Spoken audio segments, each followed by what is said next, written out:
ವಸುದೇವಸುತಂ ದೇವಂ ಕಂಸಚಾಣೂರಮರ್ಧನಂ ದೇವಕೀ ಪರಮಾನಂದಂ ಕೃಷ್ಣಂ ವಂದೇ ಜಗದ್ಗುರುಂ. ಶ್ರೀಕೃಷ್ಣಂ ವಂದೇ ಜಗದ್ಗುರುಂ.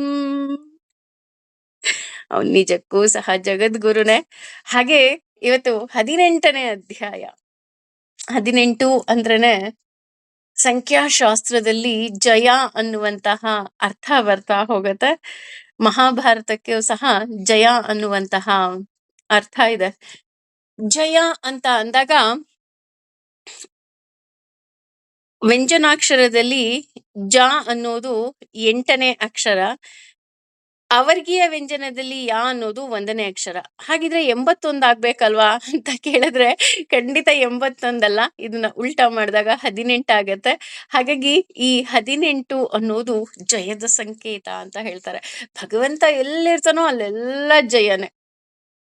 ನಾವು ಭಗವದ್ಗೀತೆ ನೋಡಿದಾಗ 18 ಅಧ್ಯಾಯ, ಹಾಗೆ ಯುದ್ಧ ನೋಡಿದಾಗ್ಲೂ ಸಹ ಅಲ್ಲಿ ನಾವು ಏನೆಲ್ಲ ಕೌಂಟ್ ಮಾಡಿದ್ರು ಸಹ ಕೊನೆಗೆ 18 ಬರ್ತಾ ಹೋಗುತ್ತೆ.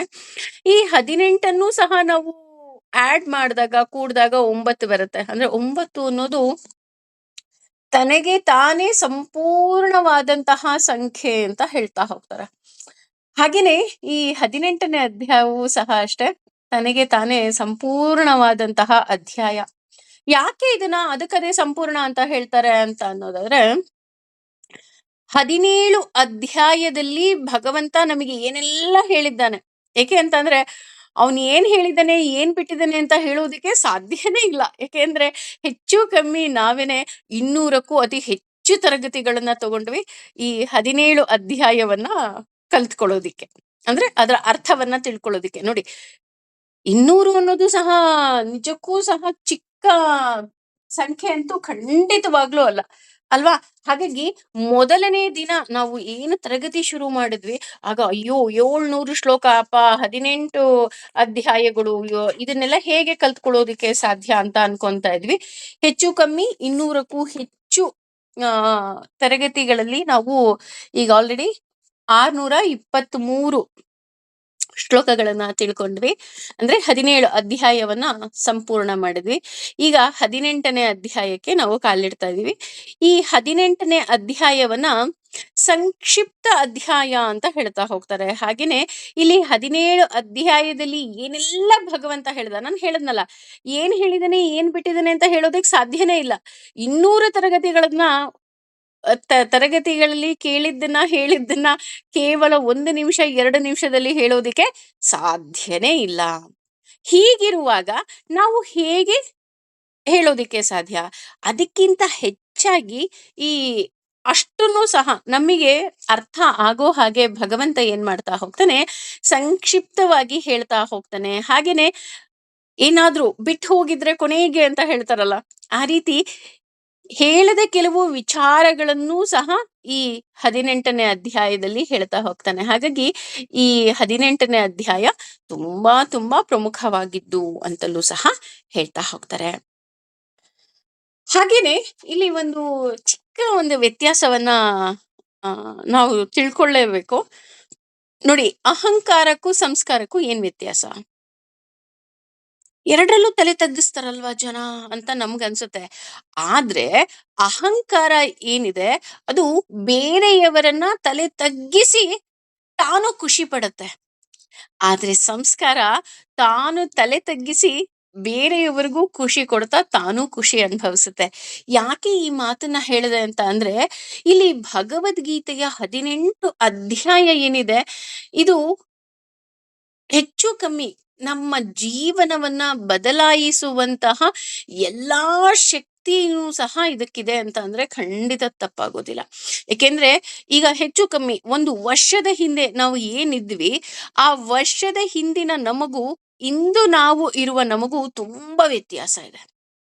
ಕೊನೆ ಪಕ್ಷ ತುಂಬಾ ವ್ಯತ್ಯಾಸ ಇಲ್ಲ ಅಂದ್ರೂ ಸಾಸಿವೆ ಕಾಳಷ್ಟಾದ್ರೂ ಖಂಡಿತವಾಗ್ಲೂ ವ್ಯತ್ಯಾಸ ಇದ್ದೇ ಇರುತ್ತೆ. ಯಾಕೆ ಅಂತ ಅಂದ್ರೆ ಅಷ್ಟು ಏನಂತಾರೆ, ಕಂಟಿನ್ಯೂಸ್ ಆಗಿ ಒಂದು ಪಾತ್ರೆಯಲ್ಲಿ ಕಾಮ, ಕ್ರೋಧ, ಮೋಹ, ಲೋಭ, ಮದ, ಮಾತ್ಸರ್ಯ ಅನ್ನೋ ಒಂದು ಕೊಚ್ಚೆಯನ್ನ ಇಟ್ಕೊಂಡು ಅದಕ್ಕೆ ಒಂದಲ್ಲ, ಎರಡಲ್ಲ, 200ಕ್ಕೂ ಹೆಚ್ಚು ಬಾರಿ ಒಂದೊಂದು ದೊಡ್ಡ ಕೊಡ ನೀರನ್ನ ಹಾಕಿದ್ರೆ ಅದ್ರಲ್ಲಿರೋ ಕೊಳೆ ಎಲ್ಲ ಹೇಗ್ ಹೋಗುತ್ತೋ, ಹಾಗೆ ನಮ್ಮಲ್ಲೂ ಸಹ ಈ ಎಲ್ಲವೂ ಹೋಗಿ ಫುಲ್ ಟ್ರಾನ್ಸ್ಪರೆಂಟ್ ಪ್ಯೂರ್ ವಾಟರ್ ಮಾತ್ರ ನಮ್ಮ ಆ ಪಾತ್ರೆಯಲ್ಲಿ ಸ್ಟೋರ್ ಆಗಿದೆ. ಹಾಗೇನೆ ಈ 18 ಅಧ್ಯಾಯ ನಾನಾಗ್ಲೇ ಹೇಳಿದ್ನಲ್ಲ, ಜಯ ಅಂತ ಹೇಳ್ತಾ ಹೋಗ್ತಾರೆ. ಹಾಗೆ ಕೆಲವರು ಉಪಸಂಹಾರ ಅಂತಲೂ ಸಹ ಹೇಳ್ತಾರೆ. ಹಾಗೆ ಮೋಕ್ಷ ಸನ್ಯಾಸ ಯೋಗ ಅಂತಲೂ ಸಹ ಹೇಳ್ತಾ ಹೋಗ್ತಾರೆ. ಕೆಲವರು ವೈರಾಗ್ಯ ಅಂತನೂ ಸಹ ಹೇಳ್ತಾ ಹೋಗ್ತಾರೆ. ಈ 18ನೇ ಅಧ್ಯಾಯಕ್ಕೆ ಇರುವ ಹಲವಾರು ಹೆಸರುಗಳನ್ನ ನಾನಿಲ್ಲಿ ಹೇಳ್ತಾ ಇದ್ದೀನಿ.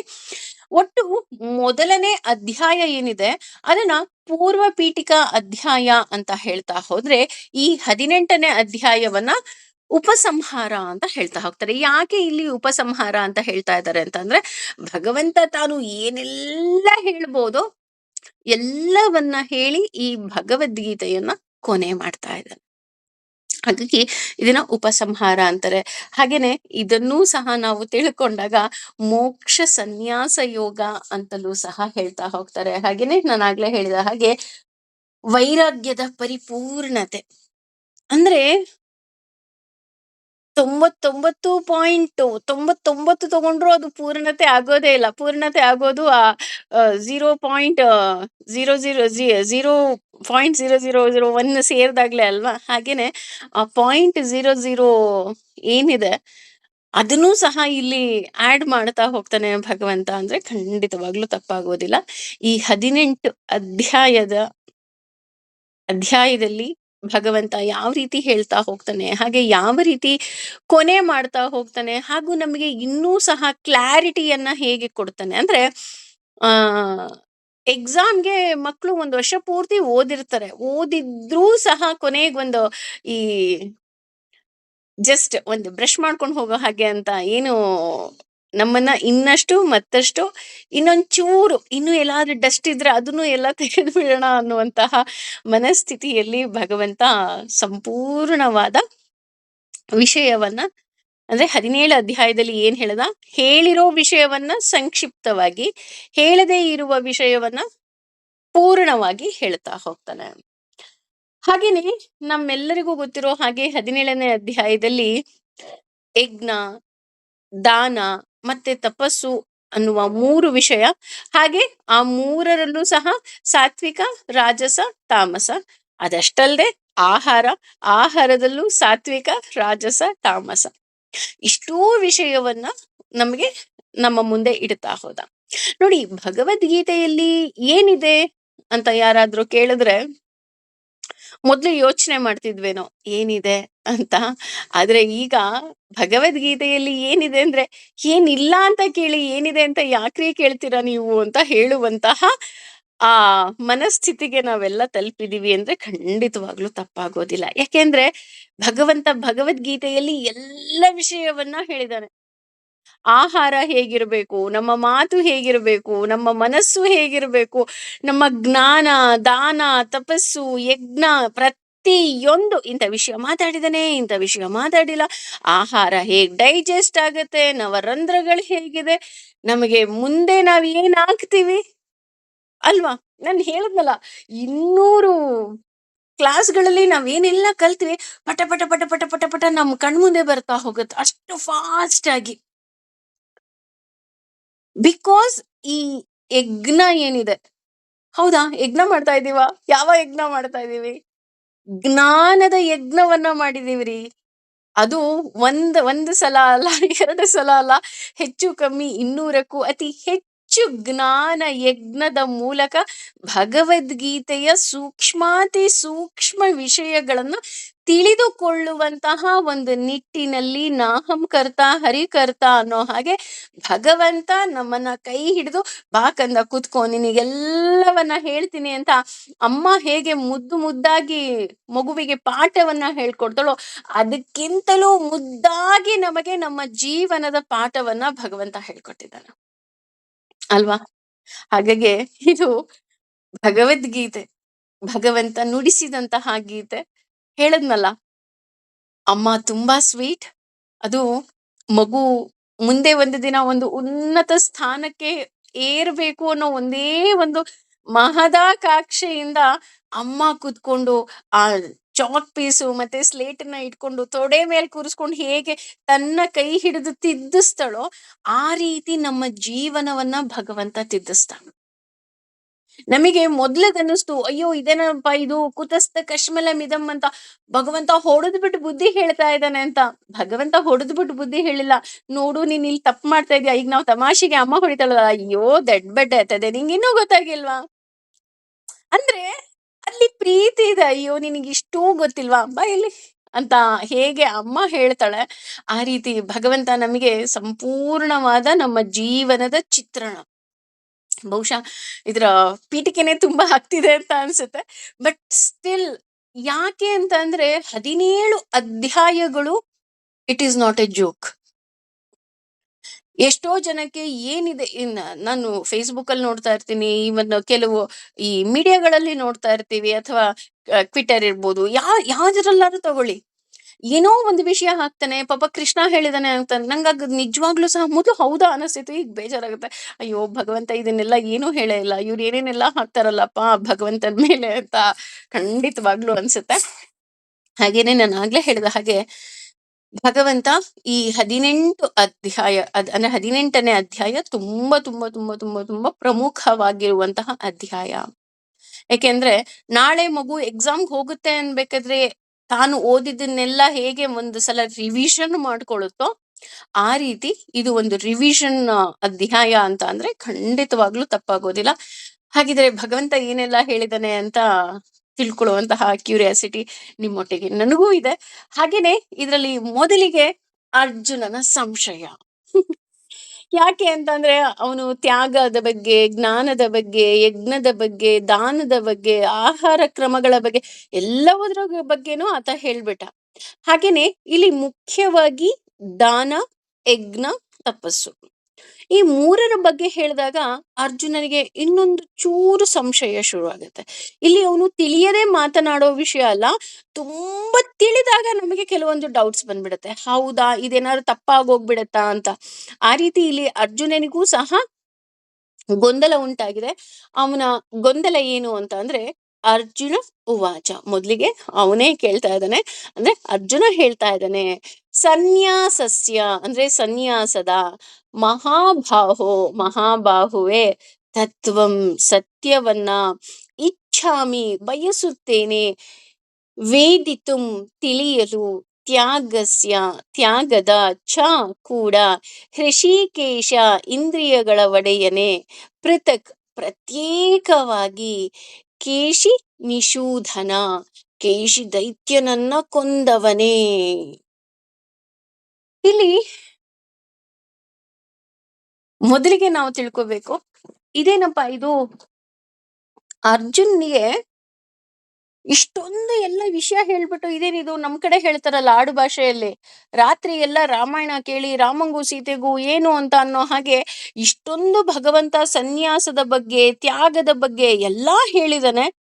ಈಗ ಇದ್ದಕ್ಕಿದ್ದ ಹಾಗೆ ಮತ್ತೆ ಇದು ತ್ಯಾಗಕ್ಕೂ ಮತ್ತೆ ಆ ಸನ್ಯಾಸಕ್ಕೂ ಏನಾದ್ರು ಗ್ಯಾಪ್ ಇದೆಯಾ, ಅಂದ್ರೆ ಏನಾದ್ರು ಡಿಫ್ರೆನ್ಸ್ ಇದೆಯಾ ಅಂತ ಕೇಳ್ತಾ ಇದ್ದಾನಲ್ಲ. ನಮಗೆ ಡಿಫ್ರೆನ್ಸ್ ಗೊತ್ತಾಗ್ತಿದೆ ಅಂತ ನಮಗ್ ಅನ್ನಿಸ್ಬಹುದು. ಆದ್ರೆ ಇಲ್ಲಿ ಅವನು ಸುಮ್ನೆ ಕೇಳಿದ್ದಲ್ಲ, ಅವನಿಗೆ ಡೌಟ್ ಬಂದು ಕೇಳಿದ್ದಲ್ಲ, ಅವನು ಎಲ್ಲವನ್ನ ತುಂಬಾ ನೀಟಾಗಿ ತಿಳ್ಕೊಂಡಿದ್ದಾನೆ. ನಮ್ಗಿಂತ ಅತಿ ಹೆಚ್ಚಿನ ಜ್ಞಾನಿ ಅವನು. ಹಾಗಾಗಿ ಎಲ್ಲವನ್ನ ತಿಳಿದಾಗ ಹಾಗಿದ್ರೆ ಮತ್ತೆ ಯಾಕೆ ಕೇಳ್ದ? ಮತ್ತೆ ಯಾಕೆ ಕೇಳ್ದ ಅಂತ ಅಂದ್ರೆ, ನಮ್ಮಂತ ದಡ್ರುಗಳು ಇರ್ತೀವಿ, ನಾವೆಲ್ಲ ತಿಳ್ಕೊಂಡಿದೀವಿ ಅಂತ ಅನ್ಕೊಂತ ಇದೀವಿ, ಆದ್ರೂ ಇನ್ನೂ ತಿಳ್ಕೊಳ್ಳೋದಿರುತ್ತೆ ರೀ. ಹಾಗಾಗಿ ನಮ್ಮ ಸಲುವಾಗಿ ಇಲ್ಲಿ ಅರ್ಜುನ ಕೇಳ್ತಾ ಇದ್ದಾನೆ, ಮುಖ್ಯವಾಗಿ ಸನ್ಯಾಸಕ್ಕೂ ಮತ್ತೆ ತ್ಯಾಗಕ್ಕೂ ಏನು ವ್ಯತ್ಯಾಸ ಇದೆ, ಅದನ್ನ ನೀನ್ ನನಗೆ ಇನ್ನೊಂದ್ ಸ್ವಲ್ಪ ವಿವರವಾಗಿ ತಿಳಿಸ್ತೀಯಾ? ಹಾಗೇನೆ ಇಲ್ಲಿ 2 ವಿಷಯವನ್ನ ಆತ ಹೇಳ್ತಾ ಹೋಗ್ತಾನೆ. ಒಂದು ಅಂದ್ರೆ ಅವನ ಸಂಬೋಧನೆಯಲ್ಲಿ ಒಂದು ಮಹಾಬಾಹೋ ಅಂತ ಹೇಳ್ತಾ ಹೋಗ್ತಾನೆ. ಈ ಮಹಾಬಾಹೋ ಅನ್ನೋದು ಸುಮಾರು ಸರಿ ಬಂದಂತಹ ಪದ. ನಾವು ಇಲ್ಲಿ ನಮಗೂ ಗೊತ್ತು, ಅರ್ಜುನ ಆಗ್ಲಿ ಅಥವಾ ಕೃಷ್ಣ ಆಗ್ಲಿ ಯಾವ್ದಾದ್ರೂ ಒಂದು ಆ ಸಂಬೋಧನೆಯನ್ನ ಮಾಡ್ತಿದ್ದಾರೆ ಅಂದ್ರೆ ಅದು ಕೇವಲ ಗುರುತಾಗಿರೋದಿಲ್ಲ, ಅವರ ವ್ಯಕ್ತಿತ್ವ ಆಗಿರುತ್ತೆ. ಹಾಗೇನೆ ಇಲ್ಲಿ ಮಹಾಬಾಹು ಅನ್ಬೇಕಾದ್ರೂ ಅಷ್ಟೇ, ಮಹಾಬಾಹು ಅಂತ ಅಂದ್ರೆ ಪುಷ್ಟವಾದ ತೋಳುಳ್ಳವನು ಅನ್ನೋ ಅರ್ಥ ಬರ್ತಾ ಹೋಗುತ್ತೆ. ಇಲ್ಲಿ ತೋಳುಳ್ಳವನು ಅಂದ್ರೆ ಅವನು ಕೇವಲ ತೋಳಿದೆ, ಅವ್ನು ನೋಡೋಕ್ ಚೆನ್ನಾಗಿದೆ ಅಂತ ಹೇಳ್ತಾ ಇಲ್ಲ. ನಮ್ಮೆಲ್ಲರನ್ನ ಸಲಹುತ್ತಾ ಇದೀಯ. ಅಲ್ಲಿ ಸಮರ್ಪಣಾ ಭಾವ. ನೀನ್ ಇಷ್ಟೊಂದು ನಮ್ಮನ್ನ ಸಲಹುತ್ತಾ ಇದೀಯ. ನಾವ್ ಎಷ್ಟೊಂದು ತಪ್ಪು ಮಾಡ್ತೀವಿ ಅಲ್ಲ ಭಗವಂತ. ಅಷ್ಟು ತಪ್ಪು ಮಾಡಿದ್ರುನು ಅಮ್ಮ ಸಾರಿ ಅಂದ ತಕ್ಷಣ ಅಮ್ಮ ಕ್ಷಮಿಸೋ ಹಾಗೆ, ಅಪ್ಪ ಸಾರಿ ಅಂದ ತಕ್ಷಣ ಅಪ್ಪ ಕ್ಷಮಿಸೋ ಹಾಗೆ ನೀನು ತಂದೆ ತಾಯಿಯ ಎರಡೂ ಪ್ರೀತಿಯನ್ನ ಇಟ್ಕೊಂಡ್ಬಿಟ್ಟಿದ್ಯಾ. ಹಾಗಾಗಿ ನೀನು ನಿಜಕ್ಕೂ ಸಹ ಮಹಾಬಾಹುವೆ. ಏಕೆಂದ್ರೆ ಎಲ್ಲರನ್ನ ಕ್ಷಮಿಸುತ್ತಾ ಎಲ್ಲರನ್ನ ಸಲಹುತ್ತಾ ಇದೆಯಾ. ಈಗ ಕೊನೆ ಪಕ್ಷ ಮನೇಲಿ ಮಕ್ಳೇನೋ ಬೈದ್ ಬಿಡ್ತಾರೆ. ಬೈದ್ರೂ ಸಹ ಅಮ್ಮ ಅವ್ರಿಗೆ ಅಡಿಗೆ ಮಾಡೋದ್ ಬಿಡ್ತಾಳ? ಇಲ್ಲ. ಅಯ್ಯೋ, ಅವನೇನಾದ್ರೂ ಮಾಡ್ಲಿ, ನನ್ ಮಗ ಹಸ್ಕೊಂಡಿರ್ಬಾರ್ದು. ಅಥವಾ ಅಪ್ಪ ಅಪ್ಪ ಏನಾದ್ರು ಕೊಡ್ಸೋದು ಬಿಡ್ತಾರ? ಇಲ್ಲ. ನನ್ ಮಗು ಅಲ್ವಾ. ಜಸ್ಟ್ ಲೈಕ್ ದಟ್ ನಾವು ಅಷ್ಟೇ ತುಂಬಾ ತಪ್ಪು ಮಾಡ್ತೀವಿ ರೀ. ಒಂದು ಜನ್ಮದಲ್ಲಿ 10 ಜನ್ಮಕ್ಕಾಗುವಷ್ಟು ಪಾಪ ಮಾಡ್ತೀವಂತೆ. ಇದೆಲ್ಲ ಗೊತ್ತಿದ್ದು ನೋಡಿ, ನಮಗ್ ಗೊತ್ತು ನಾವು ಪಾಪ ಮಾಡ್ತೀವಿ ಅಂತ. ಆದ್ರೂ still we will do same mistake. ಆದ್ರೆ ಎಲ್ಲವನ್ನ ಭಗವಂತ ಕ್ಷಮಿಸ್ತಾ ಹೋಗ್ತಾನೆ, ಬಿಕಾಸ್ ಆತ ಮಹಾಬಾಹು. ಇದು ಒಂದು ಅರ್ಥ. ಆದ್ರೆ ಇನ್ನೊಂದು ಮಹಾಬಾಹು ಅಂದ್ರೆ ಪೂಜಿಸಲು ಯೋಗ್ಯವಾಗಿರುವವನು ಅವನು. ಯಾಕೆ ಅವನೇ ಯೋಗ್ಯ ಅಂತ ಅಂದ್ರೆ ನಮ್ಗೆ ಆಲ್ರೆಡಿ ಗೊತ್ತಾಗೋಗಿದೆ. ನಾವು ಯಾವುದೇ ದೇವತೆಗಳನ್ನ, ಯಾವುದೇ ದೇವಾನುದೇವತೆಗಳನ್ನ ಪೂಜೆ ಮಾಡಿದ್ರೂ ಸಹ ಅವರಲ್ಲಿ ಇವನಿದ್ದು ನಮ್ಮನ್ನ ಅನುಗ್ರಹಿಸುತ್ತಾನೆ. ಶಿವನಲ್ಲಿ ಸನ್ನಿಹಿತನಾಗಿದ್ದಾನೆ, ಬ್ರಹ್ಮನಲ್ಲಿ ಸನ್ನಿಹಿತನಾಗಿದ್ದಾನೆ. ಪ್ರತಿಯೊಂದು ದೇವಾದಿ ದೇವತೆಗಳು ಅವನ ಪರಿವಾರ. ಅದು ಆ ಪರಿವಾರದಲ್ಲಿ ನಾನು ಇದ್ದೀನಿ. ಹಾಗಾಗಿ ಅವರ ಮೂಲಕ ಅವನು ಕೊಡಿಸ್ತಾ ಇದ್ದಾನೆ. ಹಾಗಾಗಿ ಅವನು ಪೂಜಿಸಲು ಯೋಗ್ಯವಾಗಿರೋನು. ಇನ್ನೊಂದು, ಕ್ಷತ್ರಿಯರಿಗೂ ಸಹ ಮಹಾಬಾಹು ಅಂತಾನೆ ಹೇಳ್ತಾರೆ. ಯಾಕೆ ಅಂತ ಅಂದ್ರೆ ಕ್ಷತ್ರಿಯರಿಗೆ ಅವರ ತೋಳುಗಳು ಅಂದ್ರೆ ರಕ್ಷಣೆ ಮಾಡೋದೇ ಅವರ ಗುರಿ ಆಗಿರೋದ್ರಿಂದ ಅವನು ಮಹಾಬಾಹು. ಹಾಗೆ ಇಲ್ಲಿ ನೀನು ಸಹ ಕ್ಷತ್ರಿಯ ವಂಶದಲ್ಲೇ ಇದೆಯಾ, ಹಾಗಾಗಿ ನೀನು ಮಹಾಬಾಹು.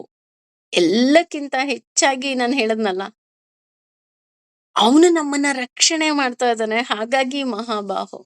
ಎಲ್ಲವನ್ನ ರಕ್ಷಣೆ ಮಾಡುವಂತಹ ಭಗವಂತ ನೀನು. ಹಾಗಾಗಿ ಇಲ್ಲಿ ಅರ್ಜುನ ಮೊದಲು ಪ್ರೊನೌನ್ಸ್ ಮಾಡ್ತಾ ಇರೋದು, ಮೊದಲು ಉಚ್ಚಾರಣೆ ಮಾಡ್ತಾ ಇರೋದು, ಮೊದಲು ಹೇಳ್ತಾ ಇರೋದು ಮಹಾಬಾಹೋ. ಸನ್ಯಾಸಸ್ಯ ಮಹಾಬಾಹೋ ತತ್ವಂ ಮಿಚ್ಛತಿ ವೇದಮಿತ್. ಅಂದ್ರೆ ನೀನು ಇಲ್ಲಿವರೆಗೆ ಸನ್ಯಾಸದ ಬಗ್ಗೆ ಹೇಳಿದ್ಯಾ, ನೀಟಾಗಿ ಹೇಳಿದ್ಯಾ, ಇಲ್ಲ ಅಂತ ನಾನು ಹೇಳ್ತಾ ಇಲ್ಲ. ಆದ್ರೆ ಇನ್ನೂ ಸಹ ಕ್ಲಿಯರ್ ಆಗಿ, ಅಂದ್ರೆ ನನಗೆ ತುಂಬಾ ನೀಟಾಗಿ ಗೊತ್ತಾಗ್ಬೇಕು, ಹಾಗೂ ತಿಳ್ಕೊಳ್ಳೋದಿಕ್ಕೆ ನನಗೆ ತುಂಬಾ ಇಚ್ಛೆ ಇದೆ. ಹಾಗಾಗಿ ಈ ಸನ್ಯಾಸಕ್ಕೂ ಹಾಗೂ ತ್ಯಾಗಶ್ಚ ಋಷಿಕೇಶ ಈ ತ್ಯಾಗದ ಬಗ್ಗೆ ಸ್ವಲ್ಪ ಹೇಳ್ತೀಯಾ ಅಂತ ಹೇಳ್ತಾ ಹೋಗ್ತಾನೆ. ಹಾಗೆ ಇಲ್ಲಿ ತತ್ವಂ ಅಂತ ಉಪಯೋಗಿಸ್ತಾ ಇದ್ದಾನೆ. ತತ್ವಂ ಅಂತ ಅಂದ್ರೆ ಯಥಾರ್ಥವಾಗಿ ತಿಳಿಸು. ಇನ್ನೊಂದ್ಸಲ, ಈಗ ಮಕ್ಕಳು ಓದಿದರೆ, ಓದಿಲ್ಲ ಅಂತ ಅಲ್ಲ, ಆದ್ರೂ ಇನ್ನೊಂದ್ಸಲ ನಂಗೆ ಎಕ್ಸ್ಪ್ಲೈನ್ ಮಾಡ್ಬಿಡು ಅಂತ ಹೇಳ್ತಾರಲ್ಲ, ಆ ರೀತಿ ಯಥಾರ್ಥವಾಗಿ ಸನ್ಯಾಸ ಮತ್ತೆ ತ್ಯಾಗ ಅಂದ್ರೆ ಏನು. ಈಗ ಒಂದು ಅರ್ಥದಲ್ಲಿ ಹೇಳಬೇಕು ಅಂದ್ರೆ ಸನ್ಯಾಸ ಮತ್ತೆ ತ್ಯಾಗ ಎರಡೂ ಸಹ ಬಿಡಬೇಕು.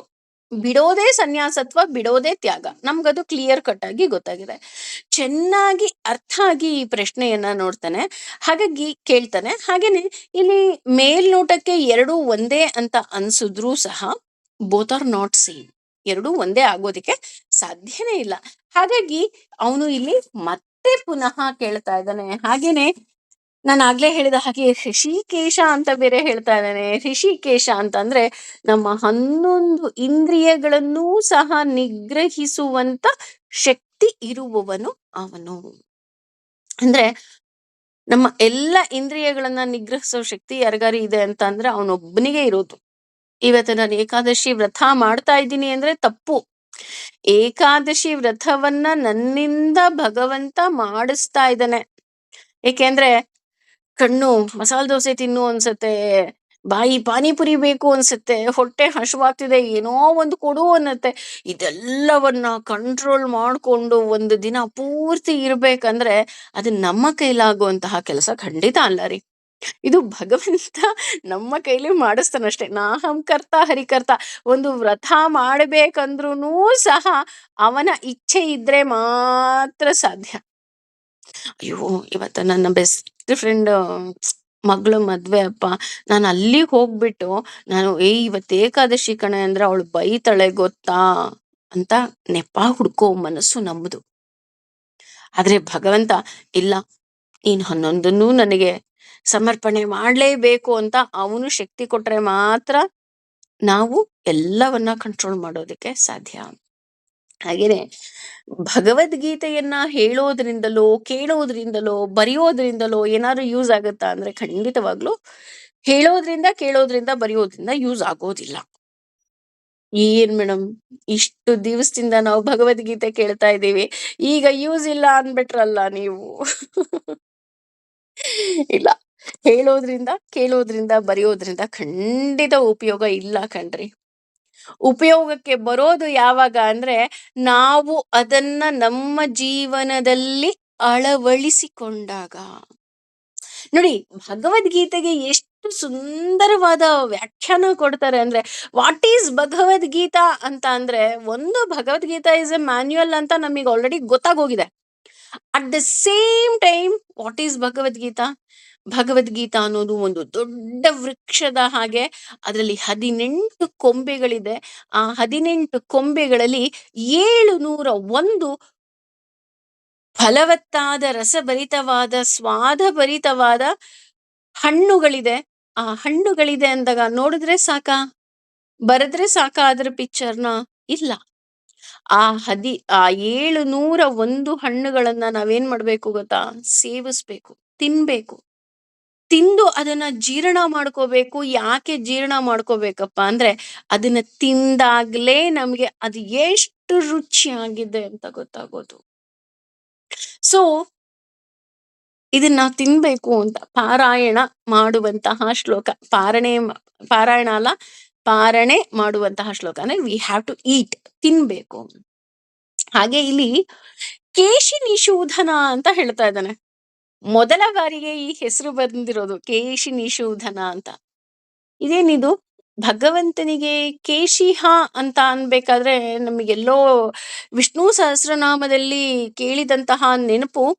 ಕೇಶಿಹ ಅನ್ನುವಂತಹ ಒಬ್ಬ ರಾಕ್ಷಸನನ್ನ ಕೊಳ್ತಾನೆ, ಹಾಗಾಗಿ ಅವನನ್ನ ಕೇಶಿಹ ಅಥವಾ ಕೇಶವ ಅಂತ ಕರೀತಾರೆ ಅಂತಾನೂ ಆಡು ಭಾಷೆಯಲ್ಲಿ ಹೇಳ್ತಾರೆ. ಆದ್ರೆ ಇಲ್ಲಿ ಅದೇ ರಾಕ್ಷಸನ ಹೆಸರು ಯಾಕೆ ಬಂತು?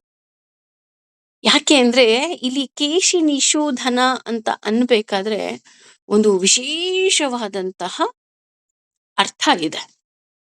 ನಮ್ಮೆಲ್ಲರಿಗೂ ಗೊತ್ತು, ಭಗವಂತ ತನ್ನ ಹುಟ್ಟಿನ ಮೊದಲ ದಿನದಿಂದಲೂ ಸಹ ಅವನು ಚಮತ್ಕಾರವನ್ನ ತೋರಿಸ್ತಾ ಇದ್ದಾನೆ. ಹಾಗೇನೆ ಹಲವಾರು ರಾಕ್ಷಸರುಗಳು ಅವನನ್ನ ಸಂಹಾರ ಮಾಡೋದಿಕ್ಕೆ ಬರ್ತಾರೆ. ಪೂತನಿ ಇರ್ಬೋದು, ಕಾಳಿ ಇರ್ಬೋದು. ಕಾಳಿಂಗ ಮರ್ದನನು ಸಹ ಅದಿಂತ ತಮಾಷೆಯ ವಿಷಯ ಅಲ್ವೇ ಅಲ್ಲ, ಅಲ್ವಾ? ಹಾಗೇನೆ ಇಲ್ಲಿ ಕೇಶಿಹ ಅನ್ನೋ ರಾಕ್ಷಸ ಯಾಕೆ ಇಲ್ಲಿ ವಿಶೇಷ ಅಂತ ಅಂದ್ರೆ, ಅವನು ಕುದುರೆಯ ರೂಪದಲ್ಲಿ ಬಂದಂತಹ ದೈತ್ಯ.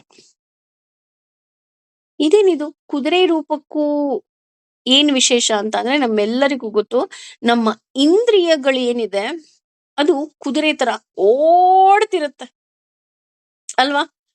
ಕಣ್ಣು ಆಗ್ಲೇ ಟಕ್ ಅಂತ ಇನ್ನೇನೋ ನೋಡುತ್ತೆ. ನಾನು ಪಾಠ ಕೇಳ್ತಾ ಇದ್ರು ಅಲ್ಲೆಲ್ಲೋ ಹಣ್ಣಿದೆ ಅದು ತಿನ್ಲಾ ಅಂತ ನೋಡುತ್ತೆ, ಅಥವಾ ಅಲ್ಲಿ ಇನ್ನೇನೋ ಮಾಡ್ಲಾ ಅಂತ ನೋಡುತ್ತೆ. ಅಥವಾ ಮನಸ್ಸು ಬಿಡ್ರಿ, ಅದು ಮನೆ ಒಳಗಲ್ಲ, ನಮ್ ದೇಶ ಬಿಟ್ಟೇ ಹೋಗ್ಬಿಡುತ್ತೆ, ಫಾರಿನಿಗೆಲ್ಲ ಹೋಗ್ಬಿಡುತ್ತದು, ಅಲ್ವಾ? ಒಂದೇ ಒಂದು ನಿಮಿಷಕ್ಕೆ ಆಗ್ಲೇ ಮಗಳು ಎಲ್ಲಿ ಫಾರಿನ್ ಅಲ್ಲಿ ಇದಾರೋ ಅವ್ಳ ಜೊತೆ ಹೋಗ್ಬಿಡುತ್ತೆ. ಅವಳು ಏನ್ ಮಾಡ್ತಾ ಇದ್ದಾಳೆ ನೋಡೋಣ ಇರು, ಒಂಚೂರು ಇಣಕ್ಬಿಟ್ಟು ಹೋಗೋಣ ಅಂತ ನಾವು ಇಣಕ್ಬಿಟ್ಟು ನೋಡೋ ಹಾಗೆ ಟಕ್ ಅಂತ ಹೋಗ್ಬಿಡುತ್ತೆ. ಆದ್ರೆ ಇಲ್ಲಿ ಕೇಶಿಹ ಅನ್ನೋ ಒಬ್ಬ ರಾಕ್ಷಸ ಏನ್ ಮಾಡ್ತಾನೆ, ಅವನು ಕುದುರೆಯ ರೂಪದಲ್ಲಿ ಬಂದಂತಹ ದೈತ್ಯ. ಅದಕ್ಕಿಂತ ಹೆಚ್ಚಾಗಿ ಅವನನ್ನ ಹೇಗೆ ಸಾಯಿಸ್ತಾನಪ್ಪ ಭಗವಂತ ಅಂದ್ರೆ, ಅವನ ಗಂಟಲ ಒಳಗೆ ಕೈ ಹಾಕಿ ಅವನ ಪ್ರಾಣವನ್ನ ತೆಗಿತಾನಂತ. ಬಾಯಿಯೊಳಗೆ ಕೈ ಹಾಕಿ ಗಂಟಲನ್ನ ಬಿಗಿ ಹಿಡಿದಾಗ ಅವನು ಉಸಿರು ಕಟ್ಟುತ್ತ, ಆ ದೈತ್ಯ ಸಂಹಾರ ಆಗ್ತಾನೆ. ಇಲ್ಲಿ ಒಂದು ನಾವು ತಿಳ್ಕೋಬೇಕು, ಪ್ರತಿಯೊಂದಕ್ಕೂ ಸಹ ನಮ್ಮ ಬಾಯೇ ಕಾರಣ ಕಣ್ರಿ. ಯಾಕೆ ಅಂತ ಅಂದ್ರೆ, ಆಹಾರವನ್ನ ತಿನ್ನೋದಕ್ಕೆ ಮೇನ್ ಡೋರ್. ಈಗ ಮನೆಗೆ ಕಳ್ಳ ನುಗ್ಬೇಕು ಅಂದ್ರೆ ಅಥವಾ ಏನೇ ಒಂದ್ ಆಗ್ಬೇಕಂದ್ರೆ ಮೇನ್ ಡೋರೇ ಇಂಪಾರ್ಟೆಂಟು ಅಂತೀವಲ್ಲ, ಆ ರೀತಿ ನಮ್ಮ ಜೀವನದಲ್ಲಿ ಈ ಬಾಯಿ ತುಂಬಾ ದೊಡ್ಡದು. ಎಲ್ಲ ತಿಂತೀವಿ. ರಾಜಸ, ತಾಮಸ, ಸಾತ್ವಿಕ ಎಲ್ಲವೂ ತಿಂತೀವಿ. ಎಲ್ಲ ತಿನ್ನೋದಷ್ಟೇ ಅಲ್ಲ, ಏನು ತಿಂತೀವೋ ಅದೇ ಕಕ್ತೀವಿ ಅನ್ನೋ ಹಾಗೆ, ಅದೇ ರೀತಿ ರಾಜಸ, ತಾಮಸ, ಸಾತ್ವಿಕ ಗುಣಗಳು ಸಹ ನಮ್ಮ ಬಾಯಿಯಿಂದ ಟಕ್ ಅಂತ ಹೊರಗಡೆ ಬರುತ್ತೆ.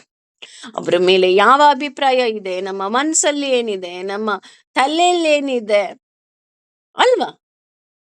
ಪ್ರತಿಯೊಂದಕ್ಕೂ ಮೂಲ ಮೂಲ ಮೂಲ ಮೂಲ ಕಾರಣ ಈ ಬಾಯಿ. ಈ ದೈತ್ಯನ ಬಾಯಿ ಒಳಗೆ ಕೈ ಹಾಕಿ ಸಂಹಾರ ಮಾಡಿದ ಹಾಗೆ ಭಗವಂತ ನಮ್ಮ ದೇಹದಲ್ಲಿರುವ ದೈತ್ಯರನ್ನು ಸಹ ಸಂಹಾರ ಮಾಡಬೇಕು. ಕಾಮ, ಕ್ರೋಧ, ಲೋಭ, ಮದ, ಮಾತ್ಸರ್ಯ. ಯಾಕೆಂದ್ರೆ ಅವನು ಸಂಹಾರ ಮಾಡಿದಾಗ ಮಾತ್ರ ಇದು ಸಾಧ್ಯ. ಈಗ ಕೊನೆ ಪಕ್ಷ ನಮಗೆ ಯಾರನ್ನೋ ಕಂಡ್ರೆ ಆಗಲ್ಲ ಅಂತ ಇಟ್ಕೊಳ್ಳೋಣ, ಅಥವಾ ಯಾರೋ ನಮಗ್ ಹರ್ಟ್ ಮಾಡ್ತಿದ್ದಾರೆ ಅಂತಾನೇ ಅನ್ಕೊಳ್ಳೋಣ. ನಾವ್ ಏನ್ ಮಾಡ್ತೀವಿ, ಆ ಜಾಗದಿಂದ ಬಿಟ್ಟು ಬೇರೆ ಜಾಗಕ್ಕೆ ಹೋಗ್ತೀವಿ. ಅಯ್ಯೋ, ಅವ್ರ ಪಕ್ಕ ಕೂತ್ಕೊಂಡ್ರೆ ತಲೆನೋವು ಬರುತ್ತಪ್ಪ, ಅವ್ರು ಬರೀ ಬೇಡದೇ ಇರೋದೆಲ್ಲ ಮಾತಾಡ್ತಾರೆ ಕಣ್ರಿ ಅಂತ ಏನ್ ಮಾಡ್ತೀವಿ, ಆ ಪ್ಲೇಸ್ ನ ಬಿಟ್ಟು ನಾವು ಬೇರೆ ಕಡೆ ಕೂತ್ಕೊಂತೀವಿ. ಅಥವಾ ಟ್ರಿಪ್ ಪ್ಲಾನ್ ಮಾಡ್ತಾ ಇರ್ತೀವಿ, ಇನ್ಯಾವುದೋ ಪ್ಲೇಸಿಗೆ ಟ್ರಿಪ್ ಪ್ಲಾನ್ ಮಾಡ್ತಾರೆ ಅಂದ್ರೆ, ಅಯ್ಯೋ ಅವ್ರ ಜೊತೆ ಹೋಗ್ಬೇಕಾಗತ್ತೆ ಅಂತ ನಾವು ಬೇರೆ ಟ್ರಿಪ್ ಪ್ಲಾನ್ ಮಾಡ್ತೀವಿ ಅಲ್ವಾ? ಆದ್ರೆ ಈ ನಮ್ಮ ದೇಹದೊಳಗೆ ಇರುವ ಈ ದೈತ್ಯರನ್ನ ನಾವು ಸಂಹಾರ ಮಾಡ್ಬೇಕು ಅಂದ್ರೆ ಈ ದೇಹ ಬಿಟ್ಟು ನಾವು ಹೋಗೋದಿಕ್ಕಾಗೋದಿಲ್ಲ. ಆಗತ್ತಾ? ಈಗ ಹಾಲಲ್ಲಿ ಯಾರೋ ಜಗಳ ಕಾಯ್ತಿದ್ರೆ ರೂಮಲ್ಲಿ ಬಂದು ಕುತ್ಕೋಬಹುದು, ಅಥವಾ ಪಕ್ಕದ ಮನೇಲಿ ಜಗಳ ಕಾಯ್ತಿದ್ರೆ ನಾವು ಇನ್ನೆಲ್ಲೋ ಹೋಗಿ ಕೂತ್ಕೋಬಹುದು. ಅದೇ ಬಿಟ್ಟು ಈ ನಮ್ಮ ದೇಹದಲ್ಲೇ ಜಗಳ ಕಾಯ್ತಾ ಇರೋ ಆ ರಾಕ್ಷಸರನ್ನ ನಾವು ಬಿಟ್ಟು ಹೋಗೋದಕ್ಕೆ ಹೇಗೆ ಸಾಧ್ಯ? First we have to accept our body. ಹೇಗಿದ್ಯೋ ಹಾಗೆ, ದಪ್ಪಗಿದೀವೋ, ಸಣ್ಣಗಿದೀವೋ, ಕುಳ್ಳಕ್ಕಿದೀವೋ, ಕಪ್ಪಗಿದೀವೋ, ನೋಡಕ್ ಚೆನ್ನಾಗಿಲ್ವೋ, ನಮ್ಮ ಭಾಷೆ ಚೆನ್ನಾಗಿದ್ಯೋ, ನಮ್ಮ ಸ್ವರ ಚೆನ್ನಾಗಿದ್ಯೋ, ಅಥವಾ ಇನ್ನೊಂದ್ ಚೆನ್ನಾಗಿಲ್ವೋ, we don't know anything. First ಏನ್ ಮಾಡ್ಬೇಕು, ನಮ್ಮನ್ನ ನಾವು ಆಸ್ ಇಟ್ ಈಸ್ ಅಕ್ಸೆಪ್ಟ್ ಮಾಡ್ಬೇಕು. ಬೇರೆಯವ್ರನ್ನ ಪ್ರೀತಿಸೋದು ಸೆಕೆಂಡ್ರಿ, ಬಿಟ್ಟಾಕ್ಬಿಡಿ. ಬೇರೆಯವ್ರ ಬಗ್ಗೆ ಯೋಚನೆ ಮಾಡಬೇಡಿ. ಮೊದಲು ನಿಮ್ಮನ್ನ ನೀವು ಅಕ್ಸೆಪ್ಟ್ ಮಾಡಿ. ನಿಮ್ಮಲ್ಲಿ ಇರುವ ಕಾಯಿಲೆಗಳಿರ್ಬೋದು, ನಿಮ್ಮಲ್ಲಿರೋ ಕೋಪ ಇರ್ಬೋದು, ಸಿಟ್ಟಿರ್ಬೋದು, ಎಲ್ಲವುದನ್ನು ಆಸ್ ಇಟ್ ಈಸ್. ಈಗ for example, as a Soumya, how I am, I have to accept it. Soumya, I love you first. ಯಾಕೆ ಸೌಮ್ಯ ಐ ಲವ್ ಯು ಅಂತ ಅಂದ್ರೆ, ಈ ಸೌಮ್ಯ ಅನ್ನೋ ದೇಹ, ಇಲ್ಲಿ ಸೌಮ್ಯ ಅನ್ನೋದು ಕೇವಲ ಗುರುತಷ್ಟೇ. ಈ ಸೌಮ್ಯ ಅನ್ನೋ ದೇಹಕ್ಕೆ ಭಗವಂತ ಕೂತಿರೋದ್ರಿಂದ ನನಗೊಂದು ಬೆಲೆ. ಹಾಗಾಗಿ ನಾಹಂ ಕರ್ತ ಹರಿಕರ್ತ, ಭಗವಂತ ನನ್ನ ಕೈಯಲ್ಲಿ ಮಾಡಿಸ್ತಾ ಇದ್ದಾನೆ. ಹಾಗಾಗಿ ಈ ದೇಹವು ನನ್ನದಲ್ಲ, ಈ ಆತ್ಮವು ನನ್ನದಲ್ಲ. ಹಾಗಾಗಿ ಭಗವಂತ ನೀನು ನನ್ನನ್ನ ಒಪ್ಕೋ, ನಾನ್ ನಿನ್ನನ್ನ ಪ್ರೀತಿಸ್ತೀನಿ. I love myself first. ಹಾಗೇನೆ ನನ್ನಲ್ಲಿರುವಂತಹ ದೈತ್ಯರು ಬೇರೆ ಇನ್ನೆಲ್ಲೋ ಇಲ್ಲ, ನಮ್ಮ ಪಕ್ಕದ ಮನೆಯಲ್ಲೋ, ನನ್ನ ಗಂಡನಲ್ಲೋ, ನನ್ನ ಮಗಳಲ್ಲೋ, ಇನ್ನೊಬ್ರಲ್ಲೋ, ಮತ್ತೊಬ್ರಲ್ಲೋ ಅಲ್ಲ, ನನ್ನಲ್ಲೇ ಇದೆ. ಯಾವುದು? ಕಾಮ, ಕ್ರೋಧ, ಲೋಭ, ಮದ, ಮಾತ್ಸರ್ಯ. ಈ ಎಲ್ಲವನ್ನ ಕೊಲ್ಬೇಕು ಅಂದ್ರೆ ನನ್ನ ಕೈಲಂತೂ ಸಾಧ್ಯ ಇಲ್ಲ. ಯಾಕೆ? ನನಗೊಂದು ದೊಡ್ಡ ಕಿರೀಟ ಬೇರೆ ಇದೆಯಲ್ಲ, ನಾನು ಅನ್ನೋದು ತಾಜ್ ನನ್ನ ತಲೆ ಮೇಲೆ ಇಟ್ಕೊಂಡ್ಬಿಟ್ಟಿದೀನಿ. ಇದನ್ನೆಲ್ಲ ಕೊಲ್ಲಬೇಕು ಅಂತ ಅಂದ್ರೆ ನಾನು ಭಗವಂತನಿಗೆ ಶರಣಾಗ್ಬೇಕು. ಭಗವಂತ ನೋಡು, ನೀನು ಈ ದೇಹದಲ್ಲಿದ್ಯಾ, ನಾನ್ ಪ್ರತಿನಿತ್ಯ ನಿನ್ನ ನಾಮಸ್ಮರಣೆಯಿಂದ ನನ್ನ ದೇಹವನ್ನ ಶುದ್ಧಿ ಮಾಡ್ಕೊಳ್ತಾ ಇದ್ದೀನಿ. I am also A good girl. ನಾನು ಶುದ್ಧಿ ಮಾಡ್ಕೊಳ್ತಾ ಇದ್ದೀನಿ. ಶುದ್ಧಿ ಮಾಡ್ಕೊಳ್ತಾ ಇದ್ರು ಆಗ್ತಾ ಇಲ್ಲ. ಹಾಗಾಗಿ ನೀನೇನ್ ಮಾಡು, ದಯವಿಟ್ಟು ನನ್ನಲ್ಲಿ ಬಂದು ಈ ಎಲ್ಲರನ್ನ ಸಂಹಾರ ಮಾಡು. ಅದಕ್ಕೆ ನೋಡಿ, ಇಲ್ಲಿ ಕೇಶಿ ನಿಷೂಧನ, ಅವನ ಬಾಯೊಳಗಡೆ ಕೈ ಹಾಕಿ ಅವನನ್ನ ಸಂಹಾರ ಮಾಡ್ತಾನೆ. ಹಾಗೆ ನನ್ನಲ್ಲಿರುವಂತಹ ದೈತ್ಯರನ್ನ, ಕುದುರೆ ರೂಪದ ಇಂದ್ರಿಯಗಳನ್ನ, ಹಾಗೂ ನಾನು ಹೇಳದ್ನಲ್ಲ ಅರಿಷಡ್ವರ್ಗಗಳು, ಅದು ತುಂಬಾ ಕೆಟ್ಟದು ಕಣ್ರಿ.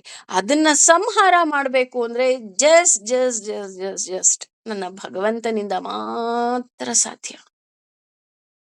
ಹಾಗಾಗಿ ಇಲ್ಲಿ ಆತ ಮತ್ತೆ ನೋಡಿ ಎಷ್ಟು ವಿಶೇಷವಾದ ಪದವನ್ನ ಉಪಯೋಗಿಸಿದಾನೆ ಅಲ್ವಾ? ಹಾಗಾಗಿ ಕೇಶಿ ನಿಷೂದನ ಅಂದ್ರೆ ಕುದುರೆ ರೂಪದಲ್ಲಿರುವ ದೈತ್ಯನನ್ನ ಕೊಂದವನೇ. ಹಾಗಾಗಿ ನನಗೆ ಇಲ್ಲಿ ಪ್ರತ್ಯೇಕವಾಗಿ ಇನ್ನೊಂದ್ಸಲ ತಿಳಿಸು. ಯಾವುದ್ರ ಬಗ್ಗೆ? ತ್ಯಾಗದ ಬಗ್ಗೆ ಮತ್ತೆ ಸನ್ಯಾಸತ್ವದ ಬಗ್ಗೆ ನನಗೆ ತಿಳಿಸು.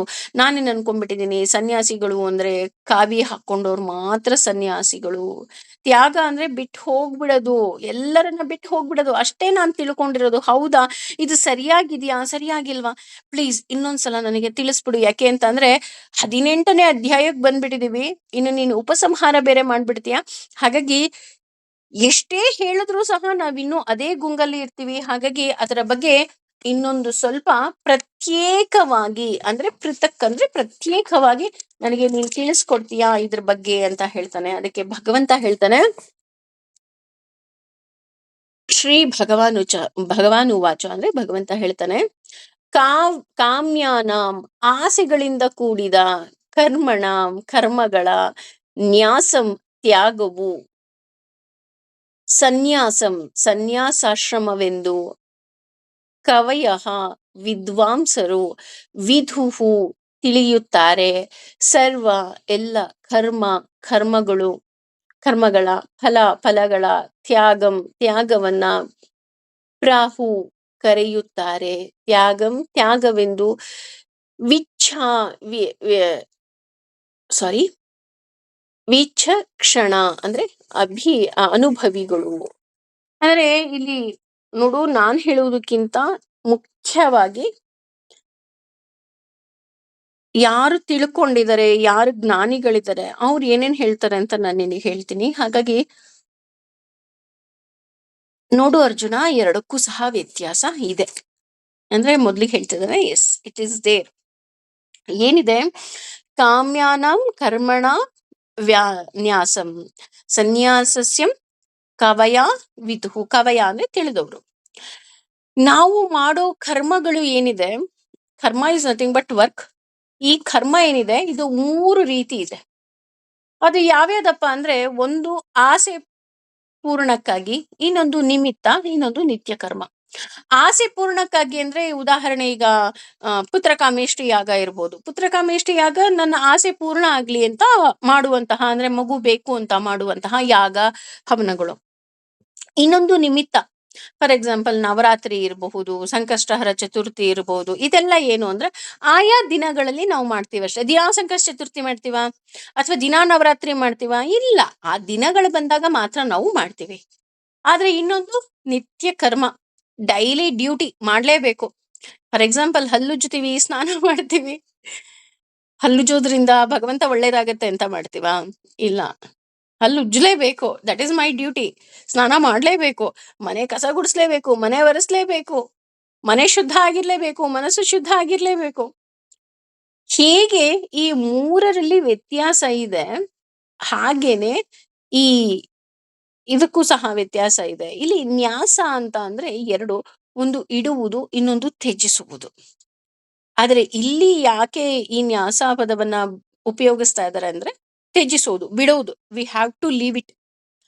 ಯಾವುದು ಅಂತ ಅಂದ್ರೆ ಮುಖ್ಯವಾಗಿ ಆಸೆಗಾಗಿ ಮಾಡುವ ಕರ್ಮವನ್ನ ನಾವು ಬಿಡಬೇಕು. ನಮ್ಗೆ ಆಲ್ರೆಡಿ ಗೊತ್ತಿದೆ, ಕರ್ಮಣ್ಯೇವಾಧಿಕಾರಸ್ತೆ ಮಾ ಫಲೇಷು ಕದಾಚನ.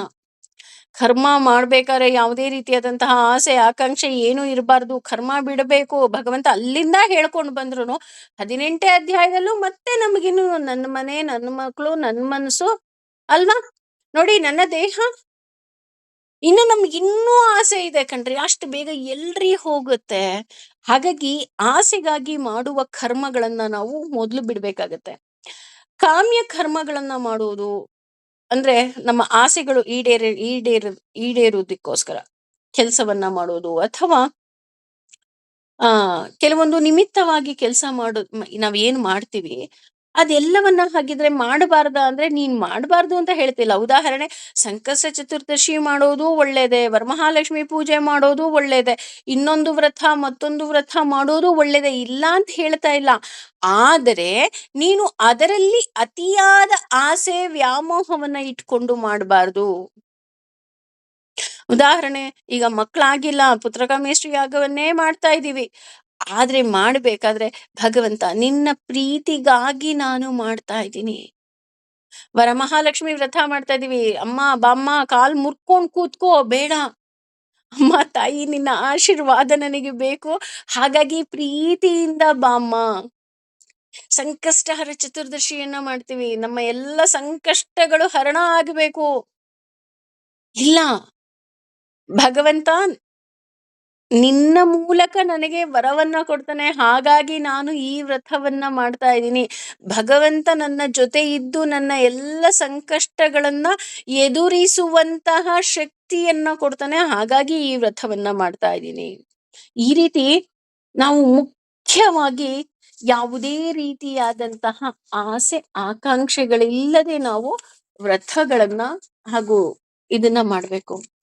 ಆಸೆ ಇಲ್ಲದೆ ಮಾಡುವವನು ಸನ್ಯಾಸಿ ಅಂತ ಹೇಳ್ತಾ ಇರ್ತಾರೆ. ಅಂದ್ರೆ ಕೇವಲ ಕಾವಿ ಬಟ್ಟೆ ಹಾಕೊಂಡವರು ಸನ್ಯಾಸಿಗಳಲ್ಲ, ಆಸೆ ಬಿಟ್ಟವರು ಸನ್ಯಾಸಿಗಳು. ಇದೇ ಬೇಕು, ಅದೇ ಬೇಕು, ಹೀಗೇ ಬೇಕು, ಹಾಗೇ ಬೇಕು, ಹೀಗೇ ಇರ್ಬೇಕು, ಹಾಗೇ ಇರ್ಬೇಕು, ನೋ.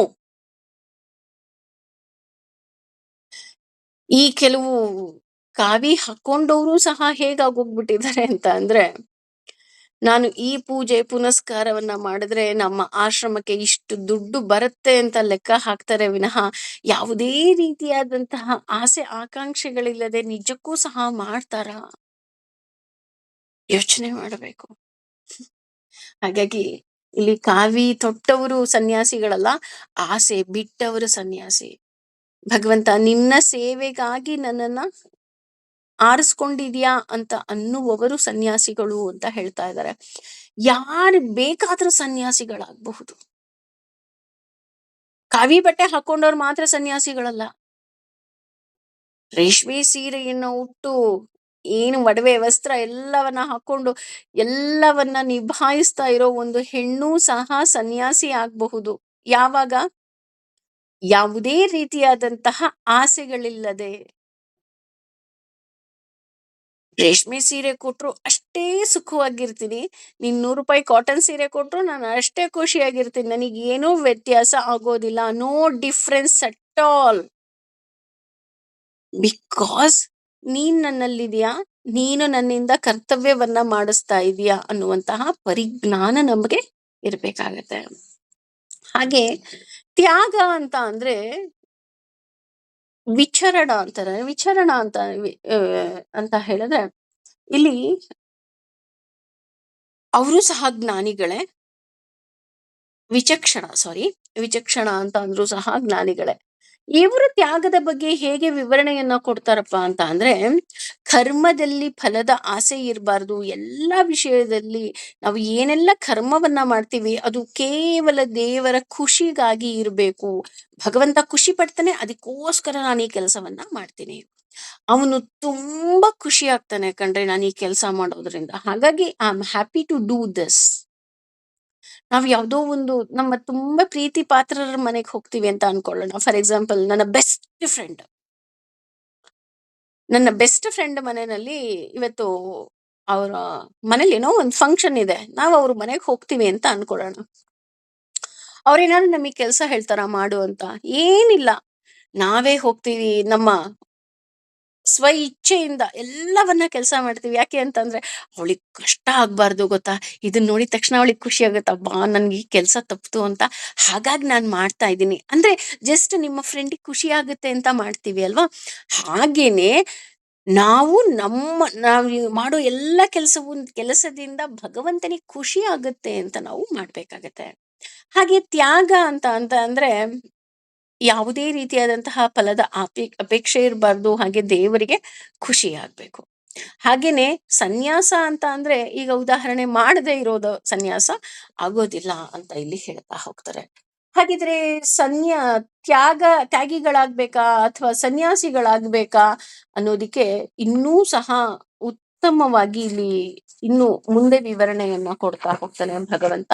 ಅಂದ್ರೆ ತ್ಯಾಗಿಗಳಾದ್ರೆ ಒಳ್ಳೇದಾ, ಸನ್ಯಾಸಿಗಳಾದ್ರೆ ಒಳ್ಳೇದಾ?